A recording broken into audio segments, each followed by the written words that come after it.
वालेकुम। जून जुलाई का मौसम हर यानी कि पूरे पाकिस्तान में, बंगाल में, इंडिया में और बेशतर इलाकों में जून जुलाई में गर्मी होता है और गर्मी से हाथ पाँव में जलन हो जाता है और मैदे में दस्त मोशन उल्टियाँ हो जाते हैं। छोटे बच्चों को भी, बड़ों को भी इसी तरह हो जाता है और रातों को नींद भी नहीं आता। ये सिम्पटम क्या है, इसकी वजूहात क्या है और इसका क्या इलाज होगा? तो बराए मेहरबानी समझने के लिए आप मेरे इस वीडियो को आखिर तक देखें। आज़म मेडिकल यूट्यूब चैनल को सब्सक्राइबर करें और मज़ीद अच्छे-अच्छे वीडियोज़ को देखने के लिए आप मेरे चैनल को सब्सक्राइबर करें ताकि आपको कल का वीडियो का नोटिफिकेशन भी मिल जाएगा। तो आप बआसानी मेरे वीडियोज़ को देख सकेंगे। तो जून जुलाई में ज़्यादातर दस्त मोशन उल्टियाँ हो जाती है और क्योंकि गर्मी आता है, गर्मी की वजह से दस्त मोशन उल्टियाँ हो जाते हैं, छोटों को और बड़ों को भी हो जाता है।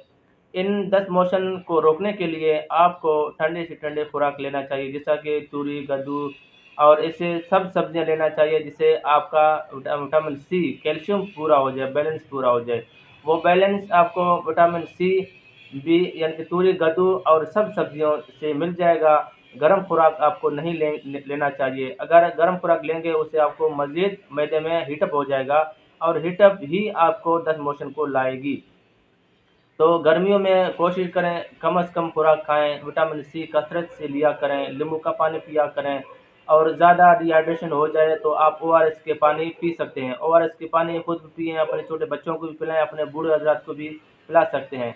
और गाजर का जूस पी लें, खीरे का जूस आप ले सकते हैं, गाजर और खीरे का सलाद आप खा सकते हैं, प्याज़ भी इसके साथ मिक्स कर सकते हैं। सलादें आपको ज़्यादा से ज़्यादा लेना चाहिए ताकि आपका विटामिन सी पूरा हो जाए और विटामिन सी पूरा होते ही आपका डिहाइड्रेशन भी अपने आप अब नॉर्मल हो जाएगा और आपके मैदे में हीटअप भी ख़त्म हो जाएगी। मज़ीद मालूमात के लिए आप मुझे कमेंट करें, मैं आपको जवाब दे दूँगा। शुक्रिया, अपना ख़्याल रखिएगा। अल्लाह हाफ़िज़।